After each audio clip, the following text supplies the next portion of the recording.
6th பேரண்டம் மற்றும் சூரிய குடும்பத்தில் ஃபஸ்ட்டு லெசனில் நினைவில் நிறுத்துக.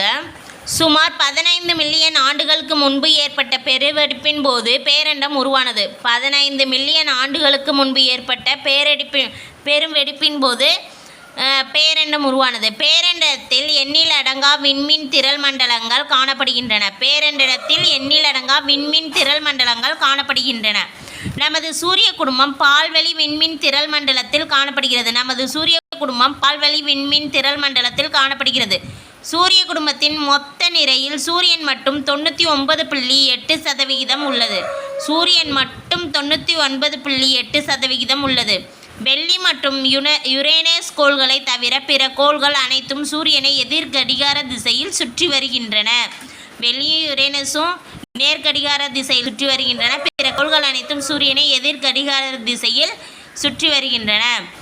சிறு கோள்கள் செவ்வாய் மற்றும் வியாழன் கோள்களுக்கிடையே காணப்படுகின்றன. சிறு கோள்கள் செவ்வாய் மற்றும் வியாழன் கோள்களுக்கிடையே காணப்படுகின்றன. புவி சுழல்வதன் காரணமாக இரவு பகல் ஏற்படுகிறது. புவி சுழல்வதன் காரணமாக தான் இரவு பகல் ஏற்படுகிறது. புவி சூரியனை சுற்றி வருவதன் காரணமாக பருவகாலங்கள் ஏற்படுகின்றன. புவி சுழல்வதன் காரணமாக இரவு பகலும் சூரியனை சுற்றி வருவதன் காரணமாக பருவகாலங்கள் ஏற்படுகின்றன. கோடைகால கதிர் திருப்பம் வட அரைகோளத்தில் நீண்ட பகல் பொழுதினை கொண்டிருக்கும். கோடைகால கதிர் திருப்பம் வட அரைகோளத்தில் நீண்ட பகல் பொழுதினை கொண்டிருக்கும். புவியில் காணப்படும் நிலம், நீர் மற்றும் காற்று ஆகியவற்றோடு தகுந்த காலநிலையும் புவியில் உயிரினங்கள் வாழ காரணமாகின்றன. புவியில் காணப்படும் நிலம், நீர் மற்றும் காற்று ஆகியவற்றோடு தகுந்த காலநிலையும் புவியில் உயிரினங்கள் வாழ காரணமாகின்றன. கலை சொற்கள். விண்மீன் திரள் விண்மீன் கூட்டம். விண்மீன் திரள்னா விண்மீன் கூட்டம். சிறுகோள்கள் செவ்வாய் மற்றும் வியாழன் ஆகிய கோள்களுக்கிடையே காணப்படும் பாறை துகள்கள் சிறுகோள்கள். விண்கல் சூரிய குடும்பத்தில் காணப்படும் சிறு கற்கள் மற்றும் உலோக பாறைகளில் எஞ்சியுள்ள விண்பொருட்கள் தான் விண்கல்னு சொல்லப்படுது. வால் விண்மீன்கள் பனிக்கட்டி, தூசு மற்றும் சிறிய பாறைகளால் ஆன விண்பொருட்கள் தான் வால் விண்மீன்கள். துணைக்கோள்கள் கோள்களை சுற்றி வரும் விண்பொருட்கள் துணைக்கோள்கள். சுற்றுப்பாதை கோள்கள் சூரியனை சுற்றி வரும் பாதை சுற்றுப்பாதை. புவியின் அச்சு புவியின் வட துருவத்திலிருந்து புவியின் மையத்தின் வழியாக தென் துருவம் வரை செல்லக்கூடிய ஒரு கற்பனை கோடு தான் புவி அச்சு. சுழறுதல் புவி தன் அச்சில் சுழறுதல். புவி தன்னைத்தானே தன் அச்சில் சுழறுதல்னு சொல்லப்படுது. சுற்றுதல் புவி தன் நீள்வட்ட பாதையில் சூரியனை சுற்றி நகர்வது சுற்றுதல்னு சொல்லப்படுது. சம பகல் இரவு இரவும் பகலும் சமமாக காணப்படும் நிகழ்வு. கதிர் திருப்பம் கடகரேகை மற்றும் மகர ரேகை மீது சூரியனின் செங்குத்து கதிர்கள் விழும் நிகழ்வு. கதிர் திருப்பம் கடகரேகை மற்றும் மகர ரேகை மீது சூரியன் செங்குத்து கதிர்கள் விழும் நிகழ்வு. தரை ஊர்தி விண்பொருட்களை ஆராய்வதற்காக அதன் மேற்பரப்பில் ஊர்ந்து செல்லும் ஊர்தி. தரை ஊர்தி விண்பொருட்களை ஆராய்வதற்காக அதன் மேற்பரப்பில் ஊர்ந்து செல்லும் ஊர்தி. சுற்றி வரும் கலன்கள் விண்பொருட்களின் மீது இறங்காமல் அதனை சுற்றி வரும் கலம் சுற்றுக்கலங்கள் ஆகும். கோடிட்ட இடங்களை நிரப்புக. பேரண்டம் உருவாக காரணமான நிகழ்வு பெரும் வெடிப்பு. இரு வான்பொருட்களுக்கு இடையிலான தொலைவை அளக்க உதவும் அளவு ஒளி ஆண்டு. சூரிய குடும்பத்தின் மையம் சூரியன்.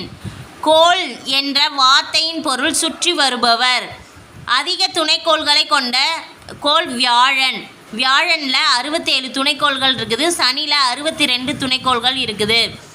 நிலவிற்கு அனுப்பப்பட்ட முதல் இந்திய விண்கலம் சந்திராயன் 1 2008.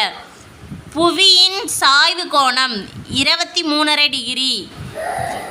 நிலநடுக்கோடு சூரியனை நேராக சந்திக்கும் நாட்கள் மார்ச் 21 மற்றும் செப்டம்பர் 23. சூரிய அண்மை நிகழ்வின் போது புவி சூரியனுக்கு மிக அருகில் காணப்படும். சூரிய அண்மை மிக அருகில். சூரிய சேமிப்பம் மிக தொலைவில் காணப்படும். புவியின் மேற்பரப்பின் மீது ஒளிப்படும் பகுதியை ஒளிப்படாத பகுதியையும் பிரிக்கும் கோட்டிற்கு ஒளிர்வு வட்டம் என்று பெயர். புவி தன் அச்சில் சுழல்வதை இவ்வாறு அழைக்கிறோம் சுழல்தல். புவி தன் அச்சில் சுழல்வதை சுழலுதல் என அழைக்கிறோம். மகர ரேகையில் சூரிய கதிர்கள் செங்குத்தாக விழும் நாள் ஜூன் 21. மகர ரேகையில் சூரிய கதிர்கள் செங்குத்தாக விழும் நாள் ஜூன் 21.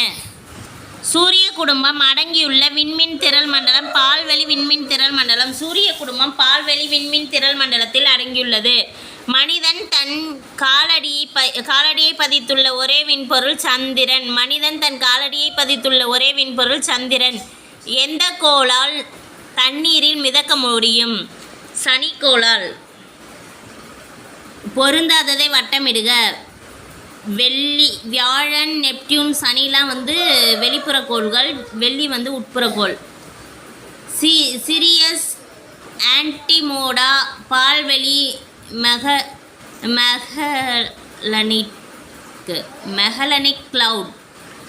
இதில் சீரியஸ் பொருந்தாதது. Pluto, Eris, Ceres, Io பொருந்தாதது.